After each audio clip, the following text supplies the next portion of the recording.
So, kumusta mga boss? Welcome back na naman po sa bagong video natin. As usual, gumawa tayo ng video kasi nagkaroon ng big sale ever yung mga brand ng aircon na top 3 the best aircon to actually sa market. So, tara, simulan na natin.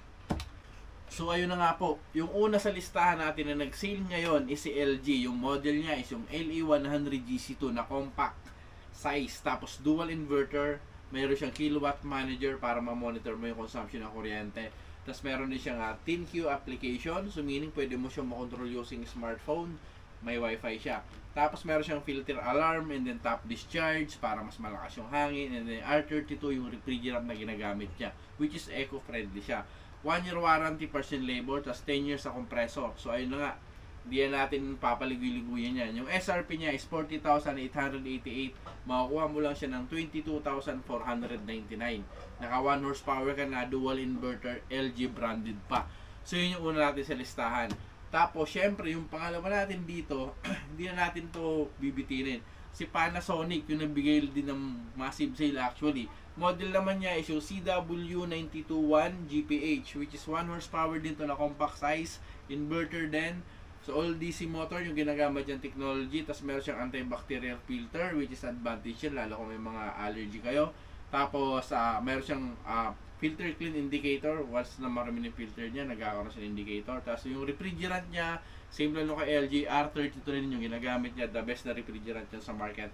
And then yung ginagamit niyang condenser is Bluefin. So advantage yan. Tapos sa warranty naman niya is 1 year % labor and then 12 years sa compressor. Mas matas po siya. Tapos the same time, yung kanyang circuit board is binibigyan nila ng 3 years. So ayun na nga, yung SRP nito before is 32,998. Tapos ngayon is nagbibigay sila ng 22,998 lang sa market. So FYI lang, i-chat nyo na lang ako dito sa comment section kung saan store kayo bibili or kung saan kayo malapit. Doon ko kayo i-advise na bumili para makuha yung ganitong presyo na to.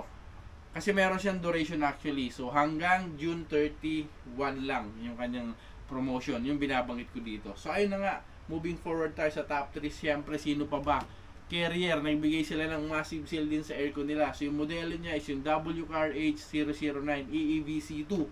So 1 horsepower din siya na compact inverter. So meron siyang energy saving plug, meron siyang turbo mode, passive cooling siya, meron siyang 8-in-1 air filter technology. So advantage yan kung may mga alaga kayong hayop, may baby kayo, may allergy kayo.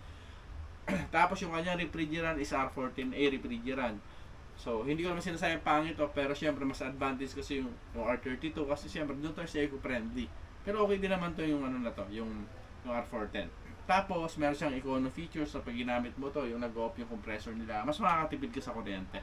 Tapos yung warranty niya is 1 year warranty, % labor, and then 10 years sa compressor. Tapos nagbibigay din sila ng 3 years sa circuit board.